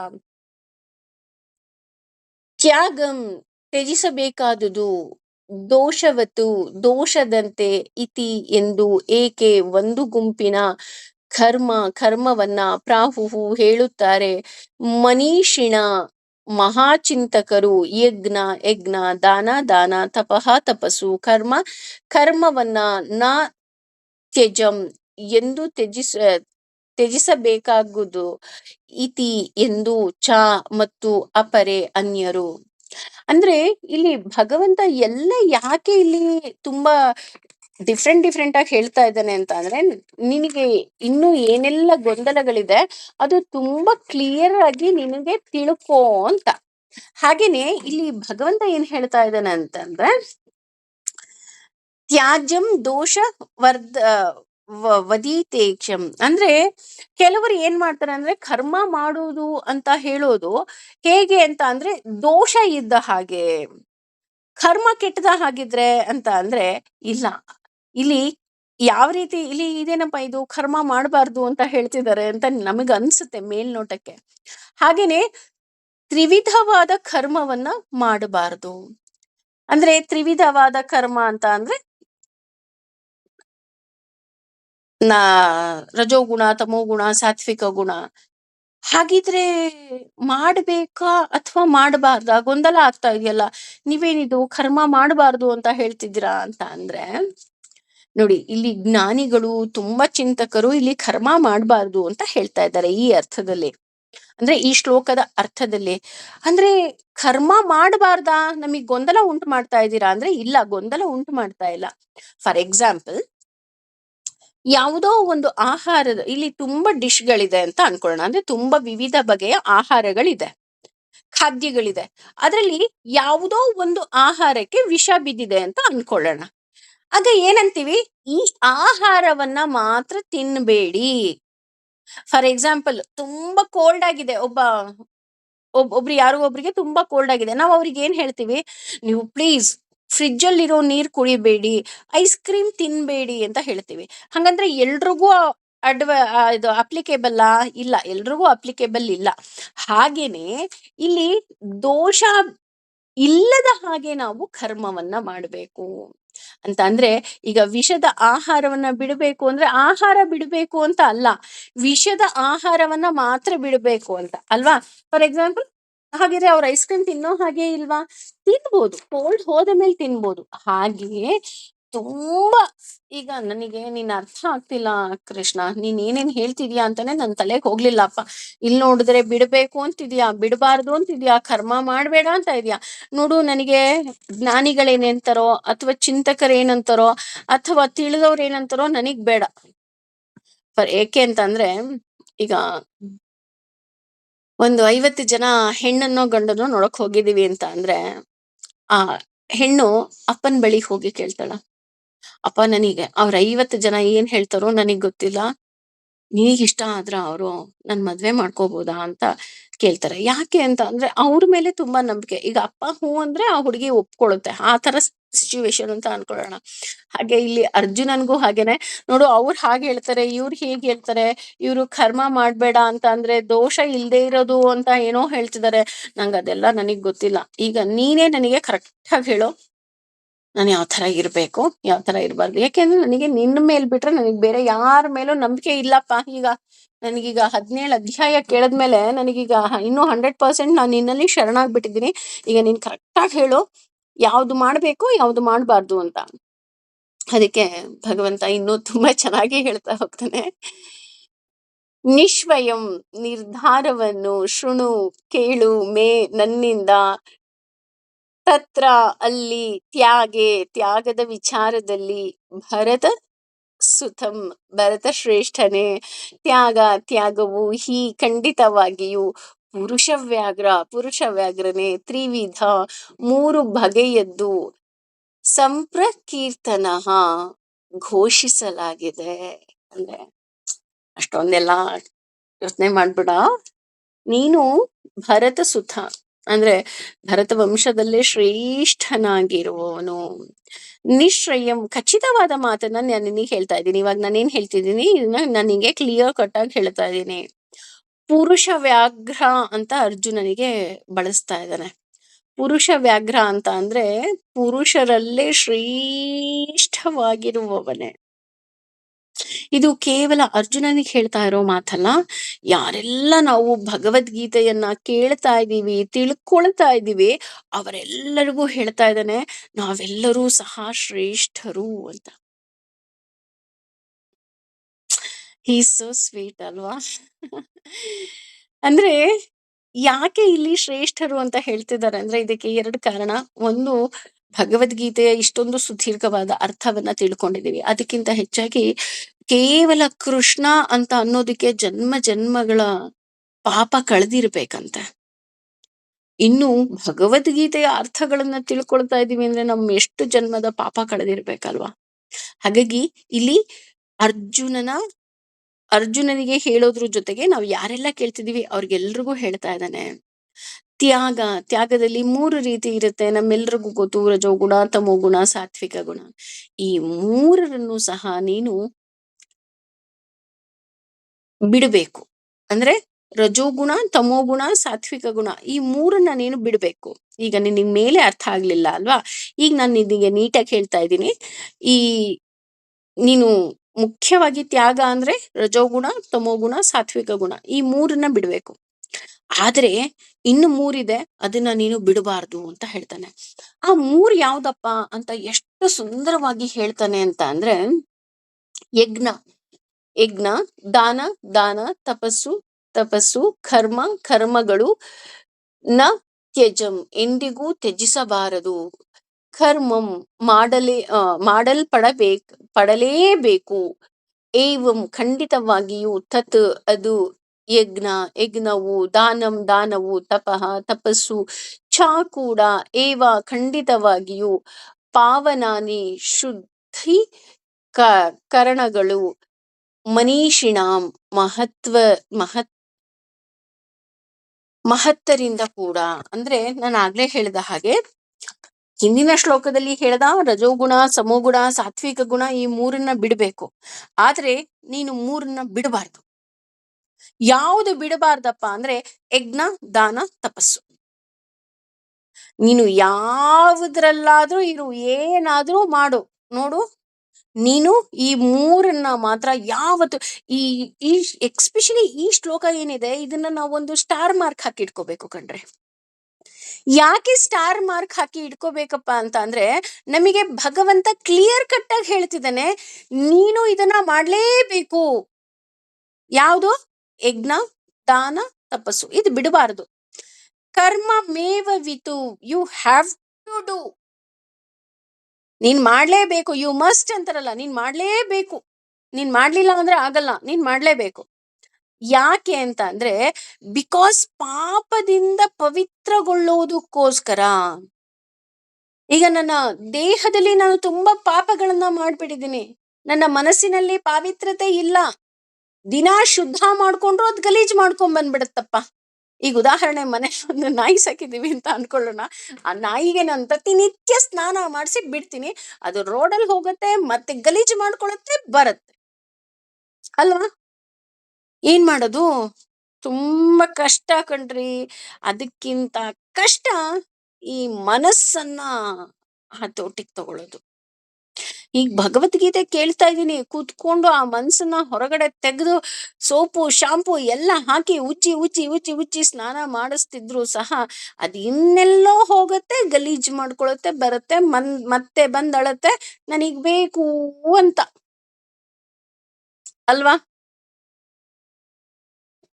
ನಾನು ಎಷ್ಟೇ ಬೇಡಪ್ಪ, ನಾನು ಆರಾಮಾಗಿರ್ಬೇಕು ಅಂತ ಅನ್ಕೊಂಡ್ರು ಇನ್ನೆಲ್ಲೋ ಹೋಗುತ್ತೆ. ನನಗ್ ಸೀರೆ ಬೇಕು, ಒಡವೆ ಬೇಕು, ಅದು ಬೇಕು, ಇದು ಬೇಕು. ಈ ಬೇಕು ಮುಗಿಯೋದೇ ಇಲ್ವಲ್ಲ ಈ ಮನಸ್ಸಿಗೆ. ಕೊನೇ ಪಕ್ಷ ಅಯ್ಯೋ ನನಗ್ ಶಾಂತಿ ಬೇಕು ರೀ ಅಲ್ವಾ? ಅದ್ ಎಲ್ಲಿದೆ? ನನ್ನಲ್ಲಿ ಇದೆ ಅನ್ನೋದನ್ನೇ ಮರ್ತು ಬಿಡುತ್ತಾ ಮನಸ್ಸು. ಹಾಗೇನೆ ಆಸೆ ಇರ್ಲಿ ಇಲ್ಲದೆ ಇರ್ಲಿ, ಈ 3ನ್ನ ನೀನು ಮಾಡ್ಲೇಬೇಕು. Must and should. ಯಾವ್ದನ್ನ? ಜ್ಞಾನ, ದಾನ, ತಪಸ್ಸು. ಆದ್ರೆ ಇಲ್ಲಿ ನಾವು ಅಂಡರ್ಲೈನ್ ಮಾಡ್ಕೋಬೇಕು, ಕರ್ಮಮೇವ. ಎಲ್ರಿಗೂ ಒಂದೇ ಅಲ್ಲ. ಈಗ ನಾನು ಕುತ್ಕೊಂಡ್ಬಿಟ್ಟು ಯಜ್ಞ ಮಾಡ್ಬೇಕು ಅಂದ ತಕ್ಷಣ ಎಲ್ರು ಯಜ್ಞ ಮಾಡ್ಬೇಕು? ನೋ. ದಾನ ಮಾಡ್ಬೇಕು, ಎಲ್ರು 10,000 ದಾನ ಮಾಡ್ಬೇಕು? ನೋ. ತಪಸ್ಸು ಮಾಡ್ಬೇಕು, ಕಾಡಿಗೆ ಹೋಗೇ ತಪಸ್ಸು ಮಾಡ್ಬೇಕು? ನೋ. ನಾನು ಅದಕ್ಕೆ ಅಂದಿದ್ದು, ಈ ಎಸ್ಪೆಷಲಿ ಈ ಶ್ಲೋಕವನ್ನ ನಾವು ಸ್ಟಾರ್ ಹಾಕಿಡ್ಕೋಬೇಕು. ಯಾಕೆ ಅಂದ್ರೆ ಒಂದು ಯಜ್ಞ ದಾನ ತಪಸ್ಸು ಬಿಡಬಾರ್ದು ಅಂತ ಕೃಷ್ಣ ಹೇಳಿದಾನೆ. ಅದಕ್ಕಿಂತ ಹೆಚ್ಚಾಗಿ ನಾನು ಅಂಡರ್ಲೈನ್ ಮಾಡ್ಕೋಬೇಕಾಗಿರೋ ಪದ ಯಾವ್ದಪ್ಪ ಅಂದ್ರೆ ಕರ್ಮಮೇವ. ಎಲ್ರಿಗೂ ಒಂದೇ ಅಲ್ಲ. ಈಗ ಊಟಕ್ಕೆ ಹೋಗ್ತಾ ಇದೀವಿ, ಎಲ್ರು ಹತ್ತತ್ತು ದೋಸೆನೆ ತಿನ್ಬೇಕು ನೋ. 1 ವರ್ಷದ ಮಗು ಅರ್ಧ ದೋಸೆ ತಿಂದ್ರೆ 2 ವರ್ಷದ ಮಗು 1 ದೋಸೆ ಪೂರ್ತಿ ತಿನ್ಬೋದು. ನಾನು 2 ತಿನ್ಬೋದು. ನನ್ನ ಅಪ್ಪನೋ ನನ್ನ ಗಂಡನೋ 4 ತಿನ್ಬೋದು. ಅಥವಾ ಯಾರೋ ಒಬ್ರು ಪೈಲ್ವಾನ್ ಬಂದಿರ್ತಾರೆ, ಅವ್ರು 10 ತಿನ್ಬೋದು. ಹೊಟ್ಟೆ ತುಂಬಿಸ್ಕೊಳ್ಳಿ ಅಂತ ಹೇಳಿದನೇ ವಿನಃ ಭಗವಂತ ಎಲ್ರು ಇಷ್ಟೇ ತಿನ್ಬೇಕು ಅಂತ ಹೇಳಿಲ್ಲ ಅಲ್ವಾ? ಹೊಟ್ಟೆ ತುಂಬಾ ಊಟ ಮಾಡಿ ಅಂದ್ರೆ ಎಲ್ರು ಅಷ್ಟಷ್ಟೇ ಊಟ ಮಾಡ್ತೀವಾ? ಇಲ್ಲ, ನನ್ ಹೊಟ್ಟೆ ಎಷ್ಟಿದೆಯೋ ಅಷ್ಟು ಊಟ ಮಾಡ್ತೀನಿ. ಅದೇ ರೀತಿ ಇಲ್ಲಿ ಜ್ಞಾನ ದಾನ ತಪಸ್ಸು ಏನಿದೆ ಎಲ್ರಿಗೂ ಒಂದೇ ಅಲ್ಲ. ನಿನ್ನ ವರ್ಣಕ್ಕೆ ನಿನ್ನ ಆಶ್ರಮಕ್ಕೆ ಏನು ಬಂದಿದೆಯೋ ಹಾಗೆ ನೀನು ಮಾಡು. ಯಾರೋ ಒಬ್ರು ಮನೇಲಿ ಪೇಷಂಟ್ ಇರ್ತಾರೆ, ಹುಷಾರಿರೋದಿಲ್ಲ. ನೀನು ಬೆಳಗ್ಗೆ ಎದ್ದು ಮೊದಲು ಆ ಪೇಷಂಟ್ಗೆ ಏನ್ ಬೇಕು, ಅತ್ತೆ ಮಾವ ಯಾರು ಇರ್ಬೋದು, ಅಪ್ಪ ಅಮ್ಮ ಇರ್ಬೋದು, ಮೊದಲು ಅವ್ರಿಗೆ ಮೊದಲು ಉಪಚಾರ ಮಾಡ್ಬೇಕು. ಅವ್ರಿಗೆ ಏನ್ ಮೆಡಿಸನ್ ಕೊಡ್ಬೇಕು, ಅವ್ರಿಗೆ ಏನ್ ತಿಂಡಿ ಬೇಕು, ತೀರ್ಥ ಬೇಕು, ಅದನ್ನ ನೋಡ್ಕೋಬೇಕು. ಅಥವಾ ಗಂಡ ಬೆಳಗ್ಗೆ ಆಫೀಸಿಗೆ ಹೋಗ್ತಾನ, ಅವನಿಗೇನ್ ಬೇಕು ನೋಡ್ಕೋಬೇಕು. ಮಗು ಸ್ಕೂಲಿಗೆ ಹೋಗುತ್ತಾ, ಅದು ನೋಡ್ಕೋಬೇಕು. ಒಬ್ಬೊಬ್ರ ಮನೇಲಿ ಒಂದೊಂದೇ ರೀತಿ ಇರುತ್ತೆ ಅಲ್ವಾ? ಎಲ್ರ ಮನೇಲಿ ಒಂದೇ ರೀತಿ ಇರುತ್ತಾ? ಚಾನ್ಸೇ ಇಲ್ಲ. ನಾವ್ ಹೋಗಿ ಏನ್ ಮಾಡ್ತೀವಿ, ಅವ್ರ ಮೇಲೆ ಒತ್ತಡವನ್ನ ಹಾಕ್ತೀವಿ. ಇಲ್ಲ, ಹೀಗೇ ಮಾಡ್ಬೇಕು, ಹೀಗೇ ಪದ್ಧತಿ ಇದೆ. ಕೇಳ್ಬೇಕು, ನಿಮ್ಮನೇಲಿ ಪೇಷಂಟ್ ಇದ್ದಾರಾ? ನಿಮ್ಮಲ್ಲಿ ಪೇಷಂಟ್ ಇದ್ದಾರಾ? ಇಲ್ಲ ಅಲ್ವಾ? ನಮ್ಮನೇಲಿ ಇದಾರೆ. ನಾನ್ ಮೊದ್ಲು ಪೇಷಂಟ್ ನ ನೋಡ್ಕೋಬೇಕು. ಈಗ ಉದಾಹರಣೆ, ಇನ್ನೂ ಒಂದ್ ಎಕ್ಸಾಂಪಲ್. ಈಗ ಗ್ರಹಣ ಕಾಲ ಬರುತ್ತೆ ಅಂತ ಅನ್ಕೊಳ್ಳೋಣ. ಗ್ರಹಣ ಕಾಲದಲ್ಲೂ ಉಪವಾಸ ಇರ್ಬೇಕು ಅಂತ ಇದೆ. ಆದ್ರೆ ಅದ್ರಲ್ಲಿ ಸ್ಪೆಷಲ್ ಆಗಿ ಮೆನ್ಷನ್ ಮಾಡಿರ್ತಾರೆ, ಬಾಲರು, ವೃದ್ಧರು, ರೋಗಿಗಳು, ಇವ್ರಿಗೆ ಯಾರಿಗೂ ಇದು ಅಪ್ಲಿಕೇಬಲ್ ಅಲ್ಲ. ಯಾರಿಗ ಅಪ್ಲಿಕೇಬಲ್? ಯಾರು ಆರೋಗ್ಯವಾಗಿದ್ದಾರೋ ಅವ್ರಿಗೆ ಮಾತ್ರ ಅಪ್ಲಿಕೇಬಲ್ ಅಲ್ವಾ? ಕರೆಕ್ಟ್ ಅಲ್ವಾ? ಅದೇ ರೀತಿ ಇಲ್ಲಿ ದಾನ ಯಜ್ಞ ತಪಸ್ಸು ಏನಿದೆ, ನಿನ್ನ ವರ್ಣಕ್ಕೆ ನಿನ್ನ ಆಶ್ರಮಕ್ಕೆ ಏನು ಬಂದಿದೆ ಹಾಗೆ ನೀನು ಮಾಡು. ನೋಡಿ, ಇಲ್ಲೆಲ್ಲಾದ್ರೂ ಭಗವಂತ ಹೇಳದ್ನ ನೀನ್ ಅದರಿಂದ ಓಡ್ ಹೋಗ್ಬಿಟ್ ಮಾಡು ಅಂತ ಹೇಳಿಲ್ಲ. ಅದಕ್ಕೆ ಇಲ್ಲಿ ಹೇಳ್ತಾ ಇರೋದು, ನಿನ್ನ ವರ್ಣಕ್ಕೆ ನಿನ್ನ ಆಶ್ರಮಕ್ಕೆ ದೇ ಹ್ಯಾವ್ ಟು ಡೂ. ಅದರಿಂದ ನಾನು ವಿಮುಖಳಾಗಬಾರದು. ಯಜ್ಞ ಅಂತ ಅಂದ್ರೆ ಹೋಮಕುಂಡದ ಕೆಳಗೆ ಕುತ್ಕೊಂಡು, ಹೋಮಕುಂಡದ ಪಕ್ಕದಲ್ಲೇ ಕುತ್ಕೊಂಡು ಮಾಡೋದೇ ಯಜ್ಞ ಅಲ್ಲ. ಜ್ಞಾನವೂ ಸಹ ಯಜ್ಞ. ನಾನು ಜ್ಞಾನ ಯಜ್ಞವನ್ನ ಮಾಡ್ತೀವಿ. ದಾನ ಅಂತ ಅಂದ ತಕ್ಷಣ ನೀನು ಹಣವನ್ನೇ ದಾನ ಮಾಡ್ಬೇಕು ಅಂತಿಲ್ಲ. ಯಾರೋ ಒಬ್ರು ಬೇಜಾರಾಗಿದಾರ, ಅವರಿಗೆ ನಾನು ಸಾಂತ್ವನದ ಮಾತಿನಿಂದ ದಾನವನ್ನ ಮಾಡ್ತೀನಿ. ನನ್ನ ಪ್ರೀತಿ ಪಾತ್ರರಿಗೆ ಸಮಯ ಕೊಡೋದ್ರ ಮೂಲಕ ನನ್ನ ಸಮಯವನ್ನ ದಾನ ಮಾಡ್ತೀನಿ. ಹಾಗೆ ತಪಸ್ಸು ನನ್ನ ವರ್ಣಕ್ಕೆ ನನ್ನ ಆಶ್ರಮಕ್ಕೆ ಏನ್ ಬಂದಿದೆ, ಐ ಆಮ್ ಡೂಯಿಂಗ್ ದಟ್. ಉದಾಹರಣೆ, ನಾನು ಅಮ್ಮ ಆಗಿದ್ದೀನಿ, ಅಮ್ಮ ಆಗಿ ನನ್ನ ಕರ್ತವ್ಯವನ್ನ ಮಾಡ್ತಿದ್ದೀನಿ, ಹೆಂಡತಿಯಾಗಿ ನನ್ನ ಕರ್ತವ್ಯವನ್ನ ಮಾಡ್ತಾ ಇದ್ದೀನಿ, ಅಥವಾ ಮಗಳಾಗಿ ನನ್ನ ಕರ್ತವ್ಯವನ್ನ ಮಾಡ್ತಾ ಇದ್ದೀನಿ, ಗಂಡನಾಗಿ ನನ್ನ ಕರ್ತವ್ಯವನ್ನ ಮಾಡ್ತಾ ಇದ್ದೀನಿ ಅಲ್ವಾ? ಅಂದ್ರೆ ಅದಕ್ಕೆ ಇಲ್ಲಿ ನಾವ್ ಇದನ್ನ ಒಂದು ಕಡೆ ಇಲ್ಲಿ ಹಾಕೊಂಡ್ಬಿಡ್ಬೇಕು. ಕರ್ಮ ಕಾರ್ಯಮೇವ, ಸಾರಿ ಕರ್ಮ ಅಲ್ಲ ಕಾರ್ಯಮೇವ ಅಂದ್ರೆ ಎಲ್ರಿಗೂ ಒಂದೇ ಖಂಡಿತ ಅಲ್ಲ. ಯಾವುದು? ಯಜ್ಞ ದಾನ ತಪಸ್ಸು. ಯಾಕೆ ಈ ಮಾತನ್ನ ಇಷ್ಟೊಂದು ಒತ್ತು ಕೊಟ್ಟು ಹೇಳ್ತಾ ಇದ್ದೀನಿ ಅಂತ ಅಂದ್ರೆ, ಕೆಲವ್ರು ಹೇಳ್ತಾರೆ ಭಗವದ್ಗೀತೆಯಲ್ಲಿ ಭಗವಂತ ಹೇಳ್ಬಿಟ್ಟಿದ್ದಾನೆ ಯಜ್ಞ ದಾನ ತಪಸ್ಸು ಎಲ್ರು ಮಾಡ್ಲೇಬೇಕು, ಹಾಗಾಗಿ ಈ ಯಜ್ಞದಲ್ಲಿ ಪಾಲ್ಗೊಳ್ಳಿ, ಇಷ್ಟು ದಾನ ಮಾಡ್ಲೇಬೇಕು. ನೋ, ಕಾರ್ಯಮೇವ ಎಲ್ರಿಗೂ ಒಂದೇ ಅಲ್ಲ. ಉದಾಹರಣೆ, ನಾವೇನ್ ಅನ್ಕೊಂಡ್ಬಿಡ್ತೀವಿ ಅಂದ್ರೆ, ದೇವಸ್ಥಾನದಲ್ಲಿ ನಾವು ಹೋಗ್ತೀವಿ ಅಂದಾಗ ದೇವಸ್ಥಾನದ ಅರ್ಚಕರು ಎಷ್ಟು ಪುಣ್ಯವಂತರಲ್ವಾ, ದೇವರನ್ನ ಮುಟ್ಟಿ ಪ್ರತಿನಿತ್ಯ ಪೂಜೆಯನ್ನ ಮಾಡ್ತಾರೆ.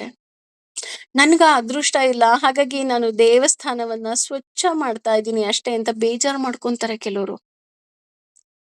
ಆದ್ರೆ ನಿಜ ಏನು ಅಂದ್ರೆ, ಒಬ್ಬ ದೇವಸ್ಥಾನದ ಒಳಗೆ ದೇವರ ವಿಗ್ರಹವನ್ನ ಮುಟ್ಟಬಹುದೇ ವಿನಃ ದೇವರನ್ನ ಮುಟ್ಟುವುದಕ್ಕೆ ಸಾಧ್ಯವಿಲ್ಲ. ದೇವರನ್ನ ಮುಟ್ಟಬೇಕು ಅಂದ್ರೆ ನೀನು ಕಸ ಗುಡಿಸ್ಬೇಕಾರೇನೆ ಹರೇ ರಾಮ ರಾಮ ರಾಮ ಹರೇ ಹರೇ, ಹರೇ ಕೃಷ್ಣ ಕೃಷ್ಣ ಕೃಷ್ಣ ಹರೇ ಹರೇ. ಭಗವಂತ ನೀನು ನನಗೆ ಈ ಕಾರ್ಯವನ್ನ ಕೊಟ್ಟಿದ್ಯಾ, ನಾನು ತುಂಬಾ ಸಂತೋಷವಾಗಿ ಖುಷಿಯಾಗಿ ನಿನ್ನ ಖುಷಿಗೋಸ್ಕರ ಈ ಕೆಲಸವನ್ನ ಮಾಡ್ತಾ ಇದ್ದೀನಿ ಅಂತ ಅಂದ್ರೆ ಸಾಕು, ನೀನು ಭಗವಂತನನ್ನ ಮುಟ್ಟಿದ ಹಾಗೆ. ಅಥವಾ ಗರ್ಭಗುಡಿಗೆ ಹೋಗಿ ಅಯ್ಯೋ ಇದೆಂತ ಕೆಲ್ಸನಪ್ಪ, ನಾನು ಯಾಕಪ್ಪ ಈ ಕೆಲಸ ಮಾಡ್ತಾ ಇದ್ದೀನಿ ಹಾಗೆ ಹೀಗೆ ಅಂತ ಗುಣ ಗುಣ ಗುಣ ಗುಣ ಗುಣ ಅನ್ಕೊಂಡ್ ನೀನ್ ಕೆಲಸ ಮಾಡ್ತಿದ್ಯಾ ಅಂದ್ರೆ ನೀನ್ ದೇವ್ರನ್ನ ಮುಟ್ತಾ ಇಲ್ಲ, ದೇವರ ವಿಗ್ರಹವನ್ನ ಮಾತ್ರ ಮುಟ್ತಾ ಇದೀಯಾ. ಅದಕ್ಕೆ ಇಲ್ಲಿ ಹೇಳಿದ್ದು ಎಲ್ರಿಗೂ ಒಂದೇ ಅಲ್ಲ. ನಾವು ಮಾಡೋ ಕೆಲ್ಸ ಏನಿದೆ ಅದನ್ನ ಸಂಪೂರ್ಣವಾಗಿ ಅವನಲ್ಲಿ ಶರಣಾಗಬೇಕು ಅಷ್ಟೆ. ಆದ್ರೆ ಒಂದಂತೂ ನಿಜ, ನನ್ನದಲ್ಲ ನಿನ್ನದು. ಇದು ನಿಜವಾದ ಯಜ್ಞ. ನಾಹಂ ಕರ್ತ ಹರಿ ಕರ್ತ. ಭಗವಂತ ನನ್ನ ಕೈಲಿ ಏನೂ ಮಾಡೋದಿಕ್ಕೆ ಸಾಧ್ಯ ಇಲ್ಲ, ಕೇವಲ ನಿನ್ನಿಂದ ನಾನು ಮಾಡ್ತಾ ಇದ್ದೀನಿ. ಯಾವುದೇ ಇರ್ಬೋದು, ದಾನ ಇರ್ಬೋದು, ಇದು ದಾನ ಇರ್ಬೋದು, ತಪಸ್ಸಿರ್ಬೋದು, ಯಜ್ಞ ಇರ್ಬೋದು, ಯಾವ್ದಾದ್ರೂ ನೀನು ಮಾಡ್ಸಿದ್ರೆ ಮಾತ್ರ ನಾನು ಮಾಡಿದ ಹಾಗೆ. ನನ್ನದಲ್ಲ ಸ್ವಾಮಿ, ನಿನ್ನದು. ಇವತ್ತು ನನ್ನ ವರ್ಣಕ್ಕೆ, ನನ್ನ ಆಶ್ರಮಕ್ಕೆ, ನನ್ನ ದೇಹಕ್ಕೆ ಏನೆಲ್ಲ ಶಕ್ತಿ ಕೊಟ್ಟಿದ್ಯಾ ಅದ್ರ ಮೂಲಕ ನಾನು ಮಾಡ್ತಾ ಇದ್ದೀನಿ.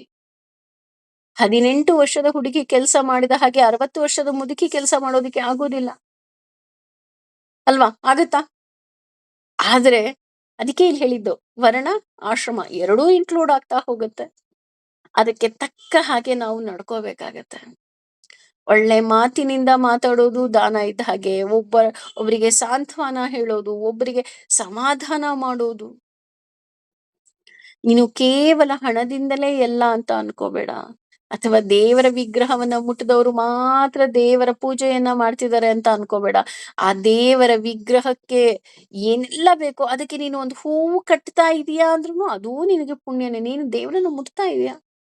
ಹೂ ಕಟ್ತಾ ಕಟ್ತಾ ಹರೇ ರಾಮ ರಾಮ ರಾಮ ಹರೇ ಹರೇ, ಹರೇ ಕೃಷ್ಣ ಕೃಷ್ಣ ಕೃಷ್ಣ ಹರೇ ಹರೇ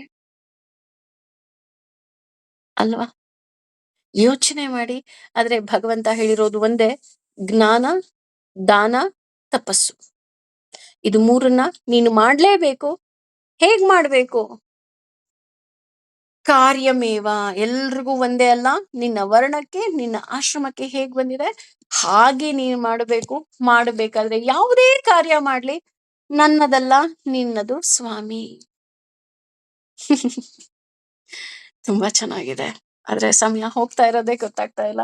ಮುಂದೆ ಏನೆಲ್ಲ ಹೇಳ್ತಾನೆ ಖಂಡಿತವಾಗ್ಲೂ ತಿಳ್ಕೊಳ್ಳುವಂತಹ ಒಂದು ಪುಟ್ಟ ಪ್ರಯತ್ನವನ್ನ ಮಾಡೋಣ. ಅವನು ತಿಳಿಸ್ತಾ ಇದ್ದಾನೆ, ನಾವು ತಿಳ್ಕೊಳ್ತಾ ಇದ್ದೀವಿ ಅಷ್ಟೆ. ನಾವೆಲ್ಲರೂ ನಿಮಿತ್ತ ಮಾತ್ರ. Just we are all like A post man. ಏನಂತೀರಾ? ಯೋಚನೆ ಮಾಡಿ. ಏಕೆಂದ್ರೆ ಇನ್ನು ಕೆಲವು ಶ್ಲೋಕಗಳಲ್ಲೇ ಭಗವಂತ ಇನ್ನೂ ನಮ್ಗೇನೆಲ್ಲ ತಿಳಿಸ್ತಾನೆ ಅಂತ ಖಂಡಿತವಾಗ್ಲೂ ತಿಳ್ಕೊಳ್ಳೋಣ. ಆದ್ರೆ ಇವತ್ತಿನ ಹೈಲೈಟ್ ಅನ್ನೋ ಹಾಗೆ ಕಾರ್ಯಮೇವ, ಎಲ್ರಿಗೂ ಒಂದೇ ಅಲ್ವೇ ಅಲ್ಲ. ಹಾಗಾಗಿ ಎಲ್ಲರನ್ನ ಒಂದೇ ತಕ್ಕಡಿಗೆ ಖಂಡಿತವಾಗ್ಲೂ ಹಾಕಬೇಡಿ. ಯಜ್ಞ, ದಾನ, ತಪಸ್ಸು. ಯೋಚನೆ ಮಾಡಿ. ಸರ್ವಂ ಶ್ರೀ ಕೃಷ್ಣಾರ್ಪಣಮಸ್ತು. ಸರ್ವೇ ಜನ ಸುಖಿನೋ ಭವಂತು. ಸಮಸ್ತ ಸನ್ಮಂಗಲಾನಿ ಭವಂತು. Thank you.